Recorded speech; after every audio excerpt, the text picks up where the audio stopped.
আমনের বললগে ঘুরতে যাওয়া সব ঘটনাই তো শুনলাম। তার আমনের রোগটা কি অনেক জটিল? আচ্ছা, আমনের রোগটা আসলে কি? ওই যে আমাশা, পুরোনো আমাশা।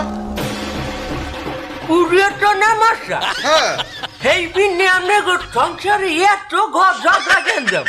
আরে ডাক্তার সাহেব, আপনি তো বুঝতেছেন না। আমার যখন পেটে কামড় দেয় আর সহ্য করতে পারি না, সঙ্গে সঙ্গে বাথরুমে চলে যেতে হয়। এমনকি ওই বাথরুমে কেউ যায় না, বাথরুম সবসময় রেডি রাখতে হয়। মানে দিনের সারাটা দিন আমার ওই বাথরুমে কাটাতে হয়, কাজ তো কিছুই করতে পারি না। বউ সব করে, বউর রাগ হয়ে যায়, ওই তখন বউ যা পারে তাই দিয়ে আমারে মারে। ও এই বিলবুল, এক পাইল ওষুধ দিমু, এটা তো আমার দ্বারে সিম্পল রোগ।